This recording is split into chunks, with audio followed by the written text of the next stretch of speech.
Welcome back to this next Crypto Simps episode number 16, which is insane. It doesn't feel like we've been doing this for too long, but it's, I guess, been 4 months now, which I'm very happy to be doing. It's been very, very fun. I hope everyone who's been joining in on our little simp powwows has also been having a good time as well. And as always, I'm joined here by my good man, Mr. Jason Pizzino. This time, his links will be in the description below. I kind of goofed on that one last time, but you know what? You know where to find him. It's at Jason Pizzino. And with that said, I'll let you take it away from there. Introduce yourself. Everyone knows who you are already. But yeah. What's up, man? What's going on? I think you just went on plane mode. And you're just thinking, we've got to tell them about our sponsors. But we don't. We don't. You can just click my links in the description. Sponsorless, yes. I don't think they liked all the jokes we made about FTX and Sam and the Jews and all that sort of stuff. I don't think they liked the getting wrecked thing. I don't think they liked the big discounts. I honestly don't think they liked us, just in general.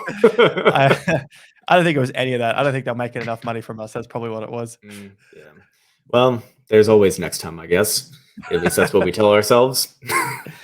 It's the good thing. No one's getting wrecked. You guys are knowing what to do. No one's getting wrecked. Well done. The most unwrecked community in the webs just by not trading, simply.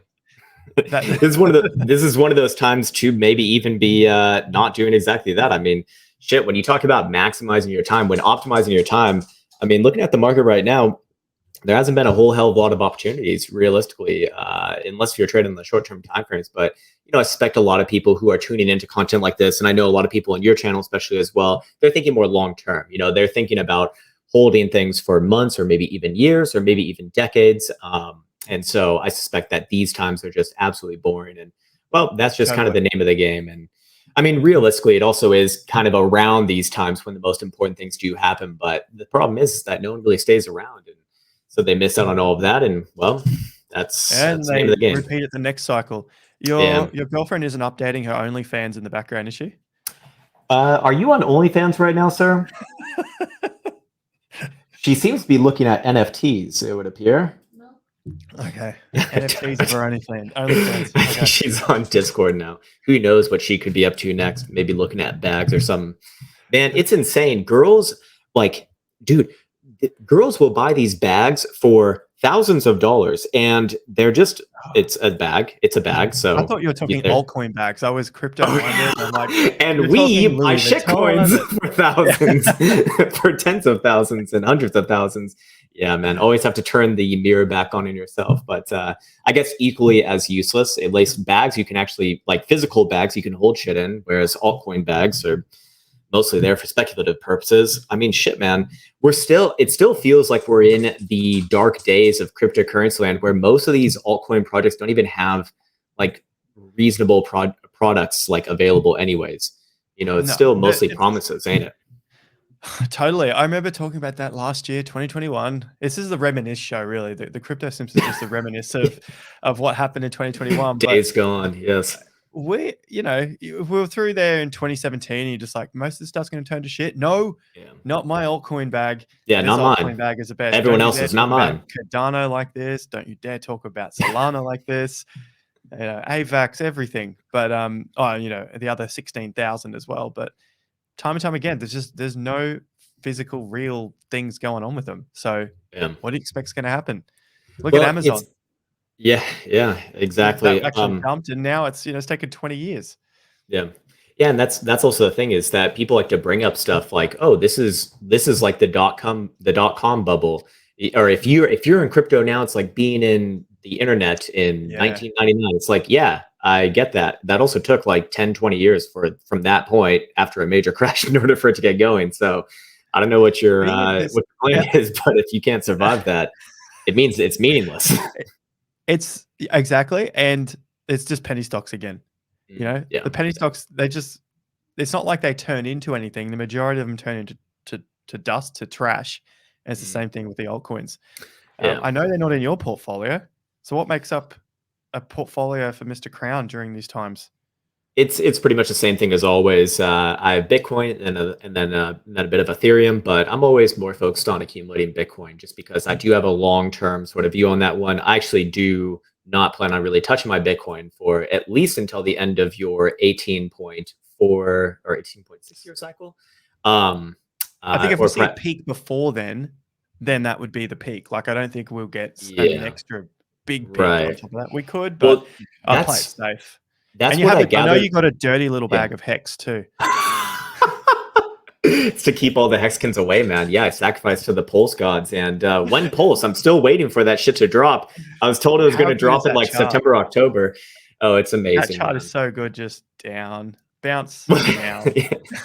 Yeah, that is like the cycle. That is like the psychology chart. But man, I was just about to go on a thread when you were saying that last piece. Yeah, I know I cut you off. You're talking about Bitcoin. It's the main thing you want to hold, and you don't want to.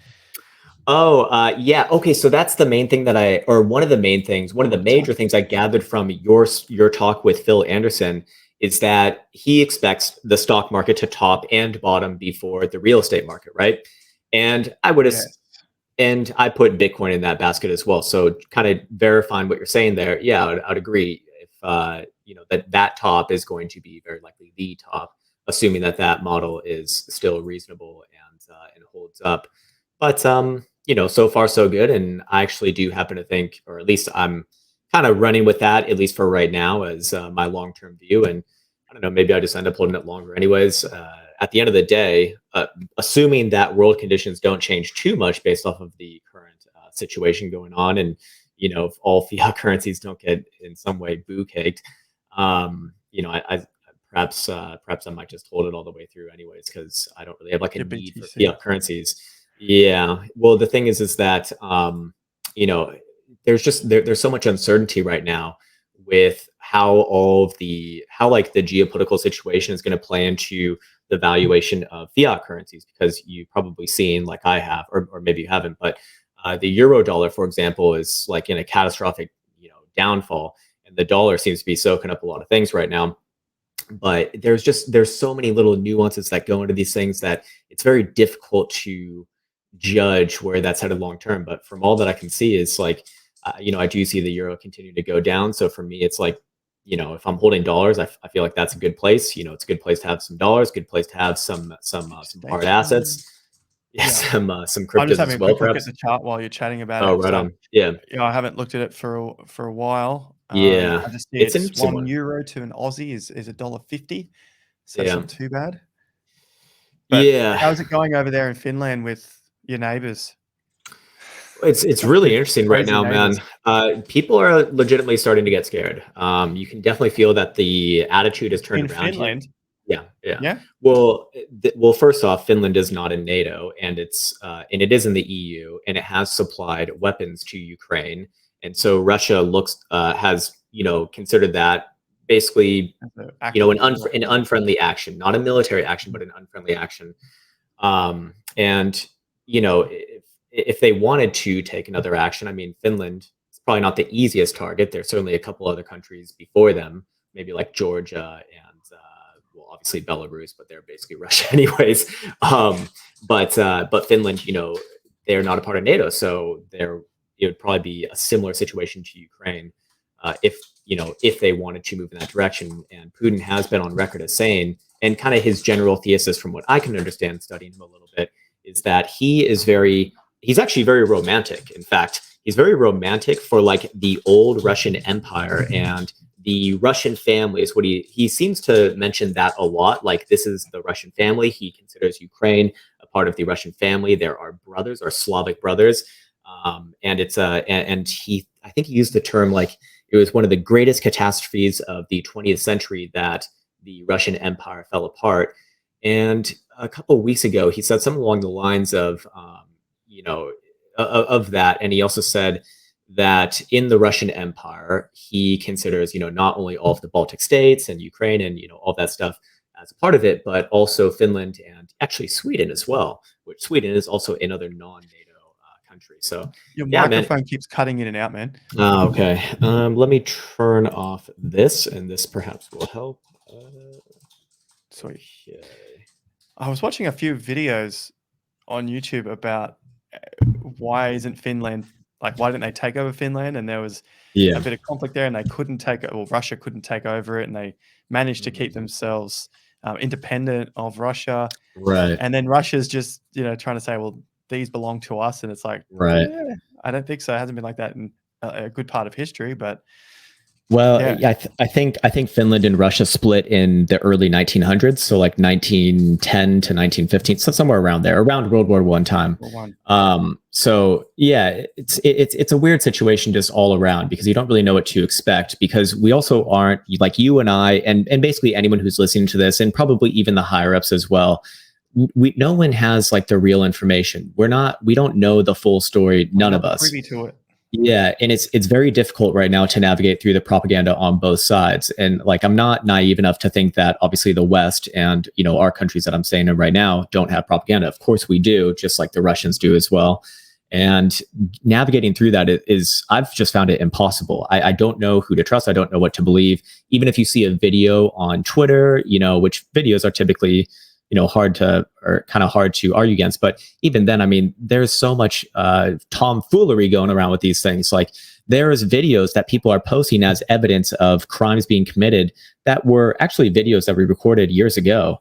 So, and it's on both sides. So there hasn't really been like an easy route to take. It seems like most of the world has certainly united against Russia.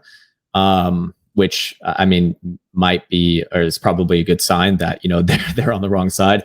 But then again, it's like, where does the propaganda stop and where does the facts begin? And I'm just hoping the whole fucking situation I'm just hoping that Ukraine's not going to win. Okay. Ukraine's not going to fucking win. If they can just negotiate to, I don't know, maybe give away Crimea and then a couple of territories, and then just, let's say they don't join NATO or the EU. Okay. How about that? I mean, that seems, look, they can't win. So they can't negotiate for more than that. Like, they're going to have to give up something, at least in my opinion. You don't, like, they're fucking surrounded, from all that I can tell. So I don't know where the situation goes, but I would think that if you're going to de-escalate, like, now's the time to do it, because Russia is offering up those terms. And I guess if Ukraine doesn't accept that, then I don't think they will. It sounds like they might not.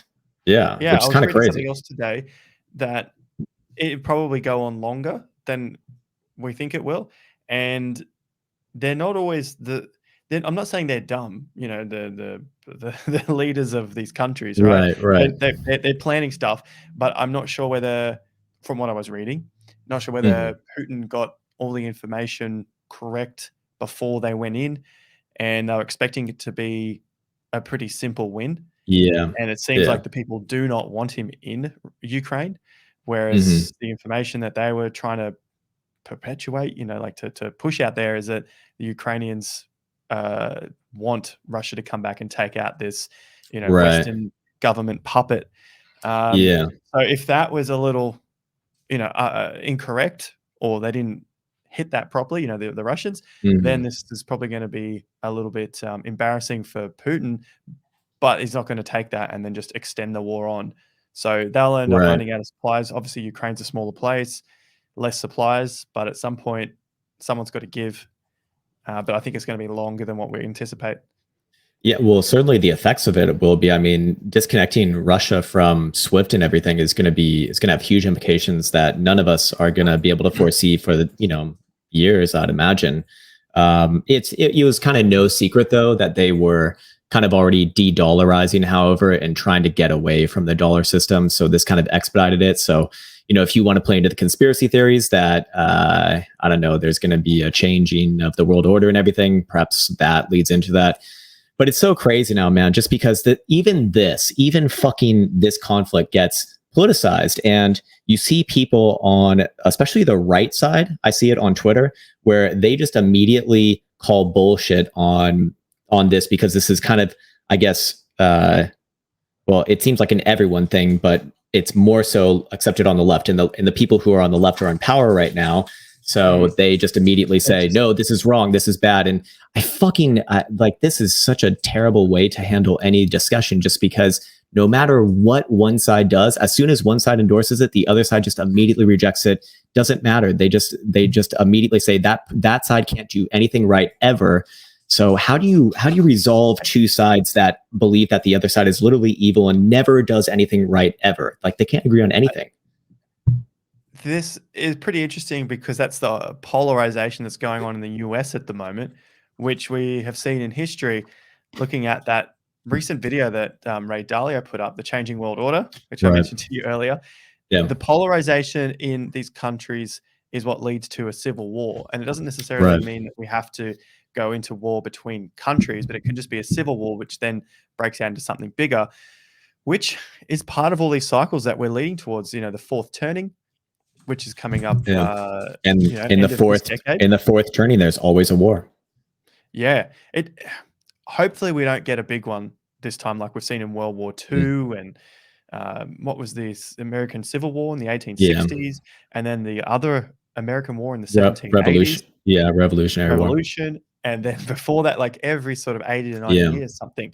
And now is coming up to that point. So really, long story that I was trying to condense here is like, obviously we don't want war, but it's that war period that's coming up, and that polarization between left and the right. It's happening so quick that, like you said, here's an idea, the blues, that's your idea, therefore I have to take the other side because I'm red.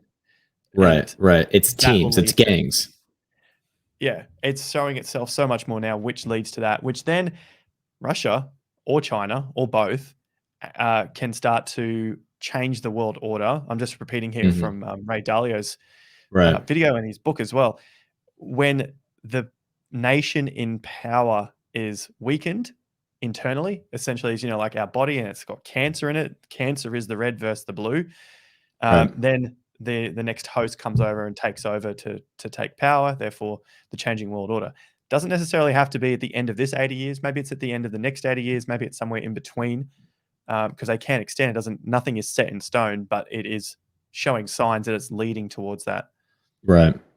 Yeah. I mean, honestly, man, that's something that I've been thinking about for like the last year and a half, basically, is that the US is, I mean, there's like irreconcilable differences going on there. I honestly think the most logical thing is to just split it up. I mean, better than having an actual civil war. Just these people, they cannot fucking agree, and they paint the other half of the country as like these evil demon monsters, and you can't, like, that's not any way to have any discussion. Obviously, like, you have to realize that the other side probably has at least some things that are legitimate, or there's some common ground that you can agree on. And that seems rapidly devolving in the US. But I'm curious to hear, is it similar to that in Australia where you are? Because I don't get the same feeling here in Europe, for example. I stick to my bubble here in Southeast Queensland. Okay. So you're a bit insulated. Insulated, yeah. I think from what you see in the news anyway, it's kind of more like that in Victoria, Melbourne, which is the second largest city in the country, second largest state by population. And you sort of get that as a lot more lefties down there than rights or whatever. That's sort of what you see. New South Wales, it's a bit more right at this point because that's who's in charge. And then up here, it's the left is in charge. But honestly, beach lifestyle, no one really gives a shit. They're too busy having fun because their lifestyle is so good. You usually don't see it when life is good. It's like, what's the point of fighting between left and right? It's pointless when you've got other things to do in your life. I say that from a place of privilege and all that sort of bullshit. And I know a lot of our simp friends understand that that's kind of another discussion on its own. But I see that here in the Gold Coast, and then there's another beach town north, which is called the Sunshine Coast. They're kind of similar too. It's just like, fuck the masks, fuck everything. Just enjoy life. You live in the best nature in the world. What is the point of all this? Yeah. And then you go into the cities, and then they, it's pretty heavy on the masks and don't come in here if you're not vaxxed and all that sort of bullshit. Isn't that an interesting thing though, man? Kind of getting into the philosophical or self-help portion of this podcast as always but how are people's attention so co-opted to not focus on the things that they can actually change and make better for themselves in their day-to-day, or just even focus on the good, as you're saying right there for your kind of community? But how do they get so co-opted into believing that, I need to go out there and basically, state my views on whatever it might be, whether it be masks or the vax, or I support Ukraine, which these are all, you're fair to do, but it's just a strange thing to then really be forceful with others to kind of believe that as well, and think that that's like your own life's purpose to, espouse these ideals, which, the people who are doing this probably aren't scientists. They probably, haven't done the research themselves. They're likely parroting something that they were told to or feel like they should.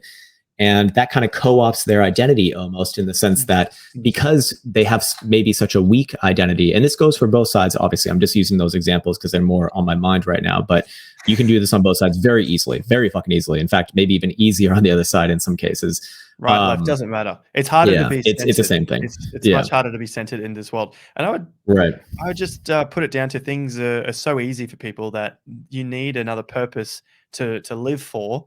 And I'm not a religious person, but that used to be the purpose. That used to be religion. Yeah, exactly. Yeah, wars were fought over religion, and now it's like, well, you can do whatever you want religiously. So what else do we have to complain about? Well, people get religious about everything else. I mean, religion we think of as like books, being like Christian, Jewish, Muslim, whatever, right?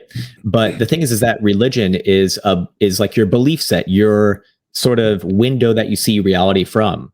And so what you might not be religious about believing, the Bible, for example, but you are religious about something in life. And so because we don't have those, tests to really fight it. Yeah. Cryptocurrencies. Yeah. We get religious about our shit coins, right? We get religious about Bitcoin. Exactly. Bitcoin fixes That's another. It's a religion. 100%. Like all of the issues come down to, we need Bitcoin for this. We need Bitcoin. It's like, no, man. Like I'm a fan of Bitcoin. There's a lot of great things about it, but I don't think that Bitcoin fixes our need for, I don't know, like fucking whatever. You could take that many different ways. A stable financial system. Maybe it can back a financial system, but if you don't have credit creation, then you don't have the prosperity that we currently live in. Yeah. And it's going to go back. That always blows my mind that people just, do they not fucking get that? Do they not fucking get that? Like, has the people, they probably never try to start a business from scratch, which you need to typically take on a loan, take on debt to get it started. That's essentially borrowing capital. How are you going to do that with a Bitcoin only deflationary currency model? I don't think that unless if I'm missing something, that probably wouldn't work. The problem is that there's what I consider, or at least I think, it'd be a lot less. It'd be a lot less risk taken by the capital holders. So if I just hold Bitcoin, or if I just hold gold, and that's what we use to trade, and just by holding it, I get a return because it goes up in value. Then the company, the business, the startup that I look to invest in has to go up more than what I perceive Bitcoin to go up in order for me to risk my asset that I just have to hold on this new business.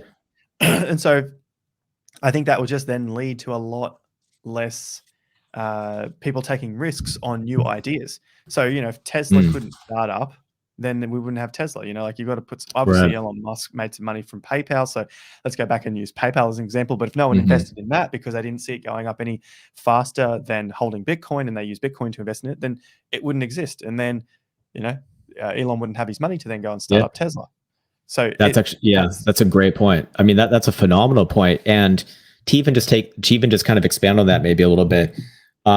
If we had like a Bitcoin only economy, for example, where would be your incentive to go out and spend your deflationary Bitcoins that are very rare? I mean, exactly. Every time that you like that, to me is kind of a zero sum game because you can't create more of them. Only you and I and whoever else has got enough Bitcoin to go and live on, and say it goes up 100% a year on average. Yeah.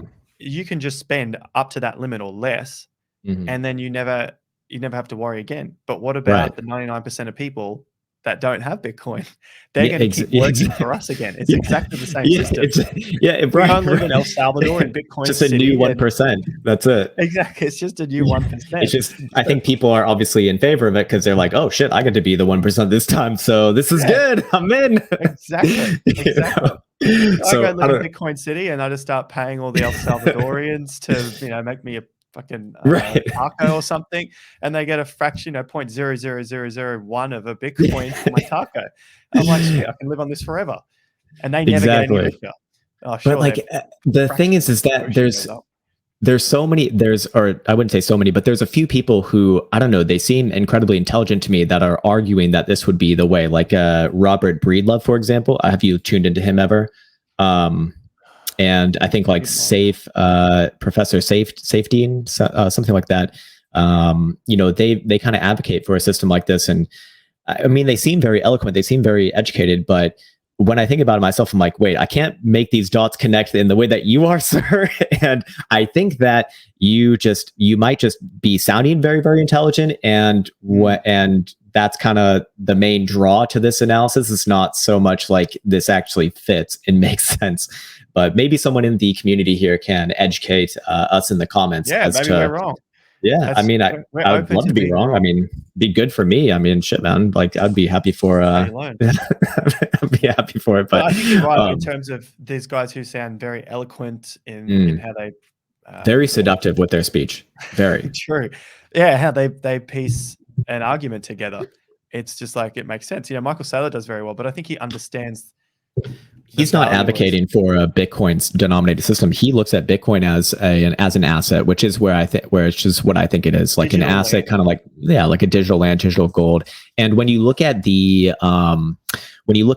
what's it called, the tax codes and everything set up by the U.S. government, it seems very clear that they look at it in the same way. So I think that's the most reasonable way to be looking at it. It's like it's a deflationary asset, like land, like maybe gold.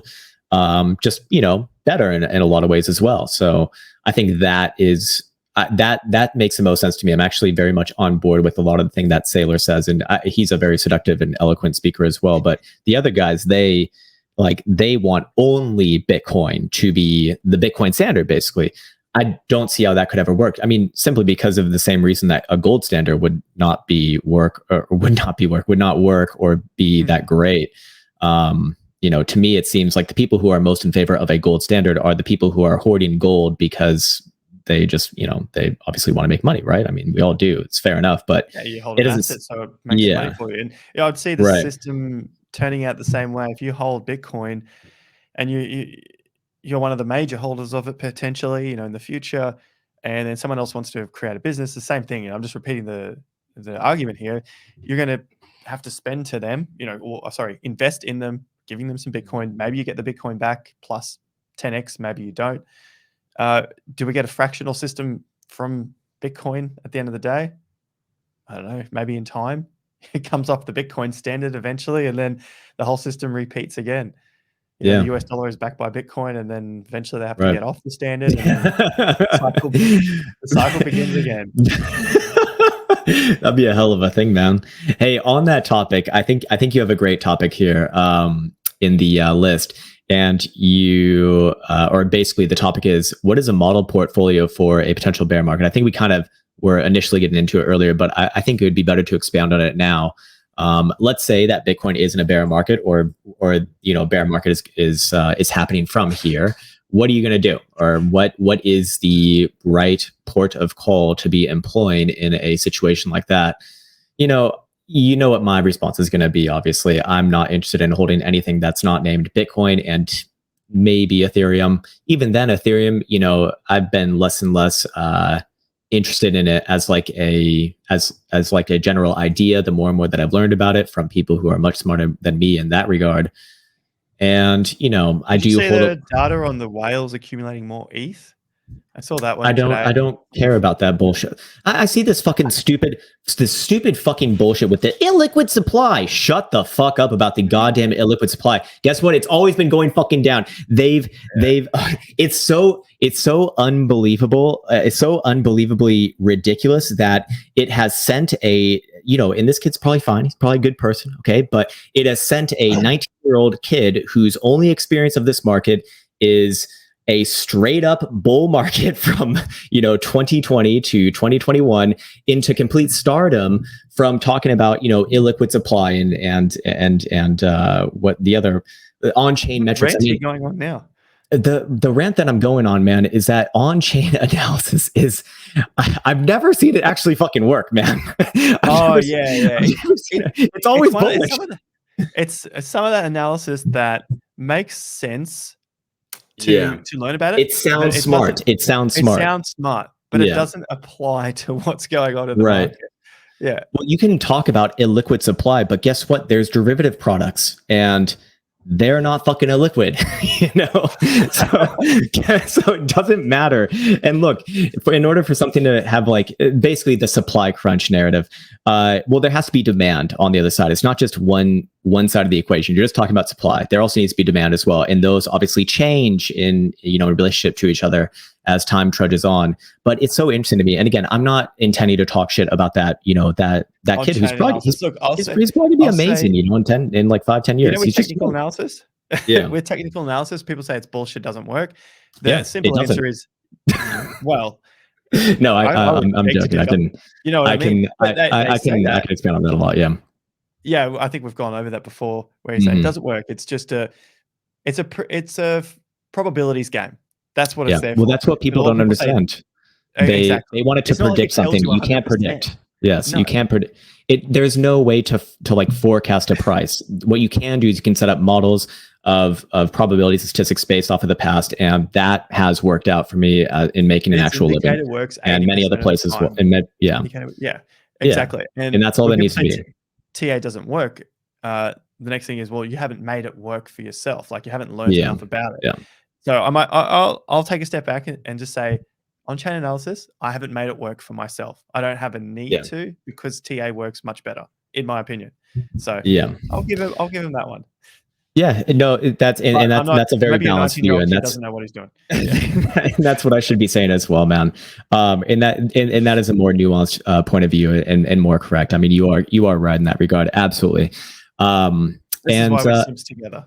But here's the thing: when you are trading price, it is best to be looking at price, in my opinion, to make those trades. You want to be as close to it as possible. It's the same thing as like weightlifting, for example. When you want to grow your biceps, for example, you don't do squats, you do the old curls, right? You want to be specifically training that muscle. I look at it the same way in trading. Yeah, you might want to be aware. You want to see my guns? Yes, please. Dude, you're embarrassing me, man. Bullshit. I do CrossFit. These things I can't get much. I got to actually do some bicep curls. There we go. There's a nice little hamburger. That's a nice bulge there. Oh, you noticed. Yeah, man. But it's. I want to be as close to the thing that I'm trading as possible. So while being aware of like underlying market dynamics or, even another asset's price action, it's always going to matter most the one that is in front of you. So if you want to trade Bitcoin, you want to look at Bitcoin. You don't want to be looking at fucking Ethereum, for example. Yes, it can sometimes round out the analysis, but it's never going to be more important than the one that's in front of you. I mean, shit, man, like it's very interesting. Go ahead. The other way I look at it is say for altcoins, shitcoins, I'll look at Bitcoin dominance. I'll look at the total market cap supplies, and Bitcoin. That helps the other way, but you don't really need to know what's going on with altcoins to help you with Bitcoin trading. Right. Yeah. It can help round out the analysis, but you can't be like, how are you going to create a plan based off of something else? It's always going to come down to the asset at hand. Anyways, I wanted to also reference another thing, bringing it back to the old self-help portion of this stream here. Bless you, sir. And while the market has been rather slow in the past few weeks here, or even the past like couple months here, I've been thinking about ways to maximize my time, right? So when I think about maximize my time, trading is not going to be like a huge portion of that as of recent, simply because there hasn't been as many opportunities, and it has been a little more difficult as well, which I'm more interested in taking the easy trades, to be honest with you. Sure. Because there's no reason why not to. Like you can wait for them. It can be that simple if you just let it be. So I think about maximize my time in terms of working on, like inner development, I suppose, personal development, if you will. And one of the things that has been most useful to me that I could suggest to anyone out there just blindly is to simply keep a journal of how you feel. It doesn't necessarily need to be every day, but like every few days or every week, something like that. Because what I started to realize after I started doing that and then referencing it over time is that, one, when you have to articulate when I articulate my ideas onto, I do it on my phone actually, it helps me formulate those ideas better, and I can go back just like I do in trading and see, okay, when I do this, or when I get into this sort of a, this sort of a ritual or whatever it might be, this typically begets this result, and I feel this way, and this is, not necessarily where I want to be heading. And so you can start to make those small changes. And you're probably thinking, if you're listening to this, you're like, duh, no shit, I can just remember that in my own head. It's like, I don't think that we can, because we're so stuck in our own rituals. I mean, shit, man, when I started documenting it, I realized that my thoughts on a day-to-day basis are almost always the same, like as if I'm living the same day every day, which is kind of insane, Yeah, totally. Yeah. And so, go ahead. Okay. And so I'm just watching your girlfriend spend your money in the background buying bags. You know what's actually, oh my God, dude, I got an,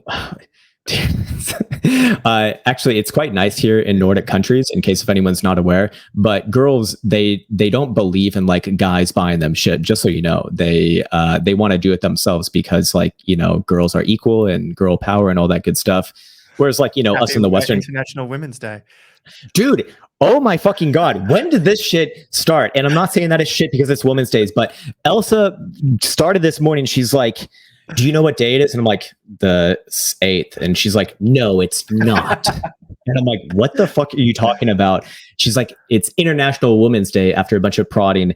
And then I say, okay, so what does that mean? She said, well, you're supposed to get me something. I'm like, what the fuck? Did you know it was International Women's Day? She said, no, I didn't, until someone said Happy International Women's Day. I'm like, shit, I didn't know either. And honestly, every day is Elsa Day. But God damn it, what the fuck is this? What is this? It's just like a new holiday. When is International Men's Day? This is an outrage. I don't want an International Men's Day. I'm like, I can be happy on any day. I don't. November 19th of November. That's Izzy's birthday. That's my daughter's birthday. Wow, right. No way. Hey, not bad. How is she? Is she over a year now, or is she still less than a year? No, she's over a year. She's nearly. She'll be coming up to 16 months. 16 months. Mate, all right, so she's like walking around now, kind of too, huh? She is running. She is fucking running, patting dogs, grabbing dogs, jumping up on things, falling over. She's got a little black eye because she fell off this. It's like it's about half a meter. Crazy kids, just man. Like walking around this thing, just like fell straight onto the fucking deck. It was solid. I feel like I think all kids do that, man. Like I have this Harry Potter scar right here from smashing my head open when I was a little kid. I think it's like rather common to just, bash your head against some sort of a wall when you're a child. Yeah, man, does she talk? Unless that's what your parents told you. Yeah, I got beaten as a kid. Yeah, that's probably what happened. Does she talk now or? Okay. Not yet. She's just saying a few things.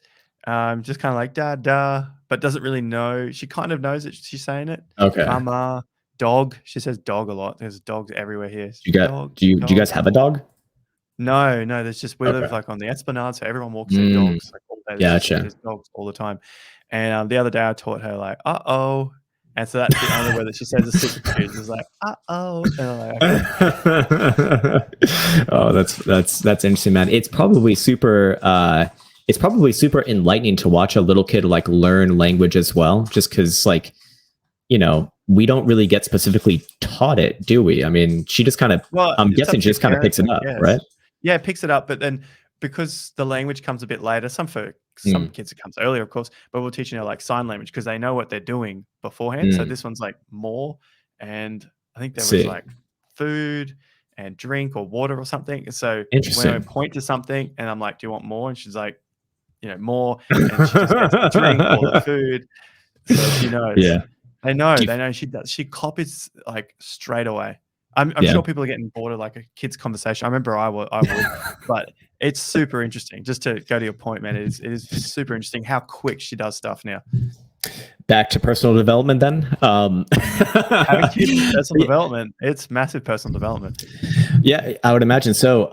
But again, back on that topic, to anyone who's listening out there, if you're wondering just an easy way to kind of maximize your time or maximize a small thing that you can do maybe even every day that would give you humongous results long term, is just keeping a journal like that, man. It really does help.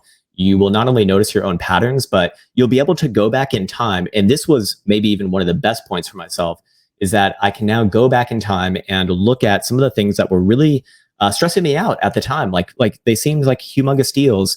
And, a couple of weeks later, maybe it's a little more than that, like a month or so, it's not a big deal anymore. And when I go back and read those things, and I can even bring up those feelings of, wow, that was incredibly like a lot of anxiety around it, or just, terrible time.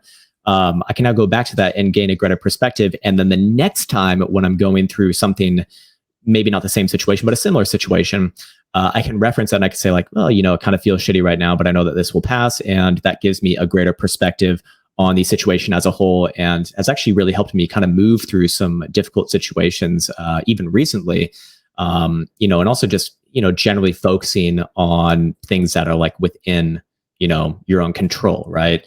Especially in, this current news cycle, there's so many things that are just flying around that you feel like are so pertinent and so intense. And I felt that last week, or was it like 2 weeks ago now, or last week, whatever it was, when the invasion first started. Like for the first 3 to 5 days, I actually was so tuned into the news every fucking day, just listening to this shit, which, it felt good to be in alignment with, but it wasn't really helping me, unfortunately. It was kind of just making me anxious about a situation that I had no real control over. And I was essentially just consuming news for the purpose of consuming news. That's go ahead. A good point to go back to why we were talking about why we get so wrapped up in things these days. Right. Because we don't have control over it. And you try and take control over it by screaming louder. It's like a child. It's exactly what a child does. That is a really good point. Yeah. And, that's the thing, is that most people, they grow up and they don't really mature. They just are a grown-up child whose only real way of dealing with a situation like that is exactly as you said, yelling about it. And that's probably that price will go up. Right. Price. Yeah. About my project. Yes. Yeah. I mean, well, think about it. Like, there's a reason why. Yeah, you don't know what you're talking about. There's a reason why people, get angry in a situation like that, because they feel like their anger, or they've been taught in the past, maybe when they were being raised up as a kid, that when they get angry, when they throw a fit, the world around them conforms to what they want, right? You complain about something, and if you complain about it enough, your parents will give you, the lollipop that you want, or whatever the fuck it might be. We're going down the Karen route here. I think everyone knows what a Karen is. Right. But I mean, it's not just Karens. Honestly, like, we see a lot of like crypto men do it, and like a lot of people on both sides of the aisle who just their main way of dealing with things is to complain, to cry, to make a fuss about something, thinking that their outreach and outpouring of emotion is going to attract the father-like figure or the family-like figure that will come in and fix the situation. Because basically that's how most of us are raised in the Western world. You grow up, and if you lose your toy and you start crying, then what happens? Your parents come back and they probably give you a new toy, or maybe they beat you, but they probably give you a new toy. And if they give you a new toy, what do you learn? You learn that when I cry or when I complain, I get what I want. And so you get conditioned to kind of do that from a young age, to essentially make the world around you conform to your needs. And the best way, that people learn to do that is, by having that sort of a response, rather than maybe feeling those emotions, but instead realizing that no one else outside of me is going to be able to get me exactly what I want anyways. And besides that, I don't want to be reliant on someone else for my needs, so I might as well do it myself. And I think that's where like the maturing process actually happens for people. And of course, if you want to bring this back into like trading, for example, we've all had this response where we lose a trade and we get angry, right? We get angry, right? It's kind of a natural response in a lot of ways. But does the anger actually help you? The reason why you're getting angry is because you've been conditioned in the past that when you get angry about something, when you throw a fucking emotional fit, someone is going to come over and make it okay. They're going to make it up to you, and they're going to say, hey, pal, I'll reimburse your, here's a do-over. Right. Here's your money back. Right. I think the point you made about the journal is a good one. Journaling, obviously, helps. It's known to help. The news that you were talking about, just getting so involved in it, it doesn't really feel good, doesn't help. I noticed that last year when not all, but a few of my mates were going down that, still are, down you get kind of addicted to it. Yeah, the whole conspiracy thing, Trump's going to do this and yada, yada, yada. And, the vax is happening and the New World Order, blah, blah, blah. I'm not saying it's not happening, but it's out of my control. And the more I think about it, the more it doesn't help me. Do I need a backup plan? Maybe. Backup plan, you could go out to the bush, you could go do something else. Like you'll figure it out. But I think thinking about it every day takes away a lot of energy from actually doing something productive now. Making money. It's almost as online as well.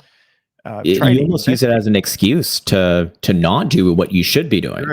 Right? Exactly. It's like a guilty pleasure. It was just, I'm like, I feel better not watching it or listening to it or even hearing you talk about it. I'm not going to do it. So I just got rid of it. That was so much easier. And then I was able to just focus on my shit again. So I'm glad I didn't waste too much time on it. No offense to people who are doing it. Maybe they're making great money out of it. Maybe they've made businesses from it. Maybe. That's a different story, a different story. If you're monetizing it yourself. Also a little bit evil, but that's okay. I mean, look, you could say that about crypto trading. It's a little bit evil telling people, how to trade, but people want to learn this stuff and we want to share it. So I moved on to a book. Did I tell you about this one? The One Thing? No, you haven't. But I think the one thing is that I feel like I might have actually read this though on my own, like years ago. The One Thing. It's a very nice book. The question that comes in it, I enjoy it. So to figure out how to structure your time, we're talking about that, making personal development, we're getting the most out of your time, all that sort of stuff. To grow towards your bigger goals, this is a nice, simple question. What is the one thing I can do now such that by doing it, everything else will be easier or unnecessary? So it kind of just focuses you. Yeah, I know, man. Annually, monthly, weekly, daily. No, it sounds really good. I've just been trying to implement this to improve my productivity because it's extremely powerful. Extremely powerful. So when I go into like my most productive modes, I'm always asking myself that question, like, what could I be doing at this moment that gets me closer to where I want to be in my vision for the future in the next, few months, in the next year, in the next 5 years, something like that. And honestly, it makes me want to optimize every little second of my day. And it makes it very clear. You can go overboard with it too. Yeah, you can definitely go overboard with it. So honestly, I had to learn a bit of balance once I kind of employed that.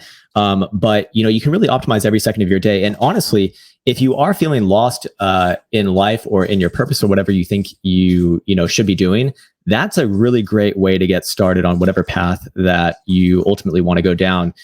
Because a lot of our feelings of discontent and anxiety come from not a bad situation, but more importantly, a lack of vision and purpose of what you should be doing. And once you start to employ that sort of a mindset, fit in. Yes, absolutely. I mean, fitting in is just such a convoluted one to begin with. But yeah, exactly. Like, where do I fit in? What is my role? What is my identity? Most importantly, because your identity is the way that you view yourself and your window of reality that you see it through. And that, where do you view your identity in the crypto space? Sorry to cut you off, but what is it that you do? Okay, I'm glad you asked me this question. So do you have like a vision statement? Just that's it. I 100% do actually, and I spent years thinking about this. In fact, as well, I do not want to associate any of my identity on anything that is external to who I am and, well, basically myself. What I mean by that is I do not think of myself as a crypto trader or a crypto YouTuber or anything like that. I think of myself as just a person first and foremost, and only. I do these things. They are expressions of myself, but I do not identify with being a crypto trader, for example, or a crypto YouTuber, simply because it is actually not within my control to be doing those things. For example, crypto YouTube, there's no reason why anyone else has to watch my channel or anything like that. That's within their control. I do not have control over that. So for me to stake my own identity within that, is like a chink in the armor, because it could be taken away from you, or it could, could stop very abruptly, at which point your identity ceases to exist, and you're going to have a humongous hole, which is going to cause those feelings of very likely depression to kind of fill in it, as to evolve from that, because you're no longer living within the context of your identity. So everything comes down to simplifying my own identity and who I think of myself, like basically my own ego, which is just, I'm a man, so a physical being. So I think that's pretty solid. Hopefully, unless if I go get like an operation or something, I can trust that. Are you on though? Well, according to the man bun, getting certainly closer to the other side, but receding hairline with a man bun. That's very confused. How dare you? Anyways, so where was I going with that? I want it to be as deduced as possible, so that it can be grounded within things that I can always trust on, that are a truth, not something that can be taken away from me. So one, I'm just a physical body. I'm a man. I identify as just that. And as a man, we are all, and woman, of course, as well, we are all just, that's all that we are. Such a bigot. Yes, fuck off. But as a man, we are all the same. We are all just, men. We have basically the same hormones. We have the same equipment. We have the same everything. So I don't look at myself as anything more, but also nothing less than anyone else that I come across. That is really, really important, to always put yourself on a level playing field, not above nor below, but always level. And then, as a man, you want to have maybe a few traits that keep you on track. So one would be like focus or presence, whatever word that you choose for that. I think focus maybe is a little bit of a better one. So having focus and sort of foresight for what you want to do. And then something to do with like your personality. So I always want to be what I refer to as the idea of selfishly altruistic. So I'm selfish with a lot of things that I do, or with everything that I do. Like, for example, making a video, that falls within my identity because it's a selfish endeavor. I'm going to make some YouTube advertisement revenue. I'm going to, basically make some YouTube advertisement revenue, but it's also altruistic because I do, or at least in the best way that I can, I am giving out information that hopefully would be of value to someone else. So that would be the altruistic part. And then another portion of my identity would also be responsible. So I always want to be taking responsibility for everything that, everything in my life, but especially the things that I actually want. So I always want to be deducing things back to that. It's like, how could I have done better in this situation from my own way, even if something or whatever happened, or whatever situation I'm in is not necessarily my fault nor my responsibility. I always want to come back to that, just because when you do assume responsibility, even if it ain't, your responsibility, it puts you in a mindset, in a position to actually change what you want. So to me, that's where I want to be. And then that's kind of it, I suppose. But for yourself, how would you kind of look at that for yourself? Seems like you had that question in mind, so go ahead. Yeah, I was just thinking of like a one-liner, because it took me a bit of time. I was going through it with my brother, as we've got our education business with the YouTube, teaching about how to trade, how to invest, how to survive in the markets long term. Essentially, it comes down to having a plan, not getting too swept up in your emotions and that sort of thing. And then, just learning every single day. And I was putting together, just like a mission statement that I could come back to and think about what is it that I do.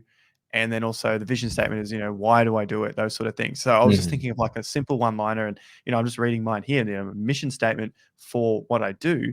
I'm not connecting myself to a crypto YouTube or anything like that. It's essentially because I love the information. It's what I want to do more for myself and also to share, is to organize the best information to become a full-time active investor and make it universally accessible to all.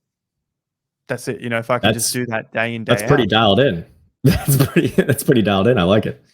Oh, cool. Yeah, it took a fair bit of time. I'm like, how can I make this, like you said, how do you make it more dialed in? I don't want a lot of fluffy words. I can just read it and then go, yep, that's it. And then the vision, like, why am I doing this? It's like the feel, to inspire and empower the individual through financial education, because that's why I got involved in crypto. I didn't want to. It's about, you want to become empowered and be able to take a step out of the system if you need to or not. So getting swept up in all of the drama about left versus right and the New World Order and who's going to... That doesn't get you closer to your goal. No, it doesn't at all. I'm like, well, how are you going to survive this? I like it. Where I came from is through financial education. So if I can share that with someone else, they're going to get empowered. Then they're going to be able to choose what they do with their time and their money in their own life. And that's going to make my life better as well. It's going to make their life better, my life better, and society better, in my opinion. That's it. That's even a powerful concept in and of itself, the rising tide that lifts all ships. I mean, here's a situation that I think is fucking reprehensible. Is that the word? Reprehensible. That a lot of people in the crypto community typically fall into, and they think that whatever global structure is falling apart, whether it be the US dollar, whether it be World War III, whether it be whatever the fuck, would benefit their pet, cryptos, whether it be Bitcoin or whatever shitcoin, that they might be going into. It's like, no, man, look, in the most simplistic sense, if that actually did happen, let's say that situation played out exactly how you wanted, you get rich as fuck because Bitcoin goes to $1 million because, World War III happens or the dollar collapses. Okay, great. So now you're the one rich person in a world where everyone else is poor as fuck. How are you going to walk outside? Yeah. There's going to be a shit ton of people who are just going to jump you. That's why you should want, if you're smart, you should want good things for other people, because, when people are desperate, that's when they start doing, crime and whatnot, right? Yeah, you don't want to keep the wealth gap, whatever it is, growing. And it's not just a thing that the left say to the right and the right say, no, you should just work harder. We know it's there, and that's part of the cycle. That's what happens in the cycle. It grows. The people without get pissed and they want more from the people with, and they go through the same bullshit of tax the rich. Eat the rich now. Is it? That's a pretty that's a common saying in the United States now. That's pretty crazy, huh? That's just so sick, that's exactly right. And if I wanted to, I would never, why would I want to eat that filth of a I wouldn't look after their bodies. Look at what's his name, Bill Gates. That looks he's like not the most healthy looking guy. Yeah. If they want to eat that, go for gold. Not I mean, shit, man. Even Elon Musk, he's not in good shape.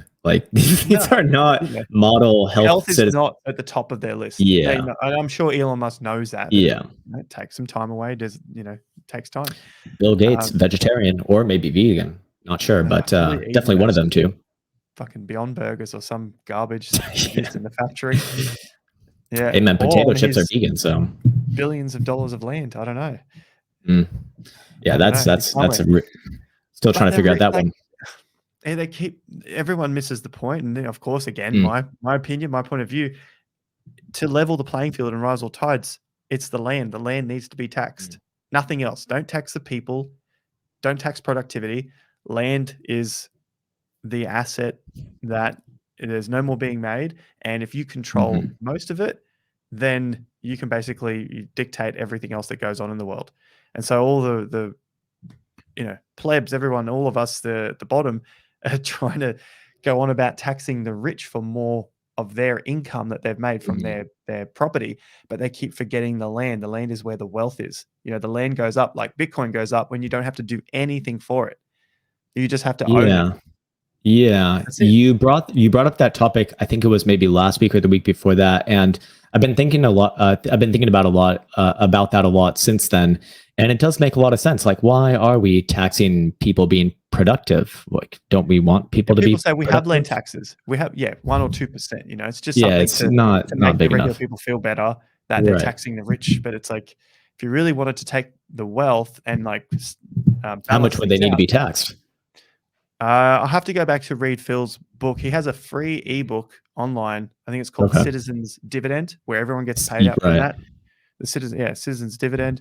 And he's mapped it out in that. So I don't want to speak out of hand here, but that was mapped out in that. I've read it a few times. I'll go back and read it again. It's not a very long read, maybe 15, 20 minutes.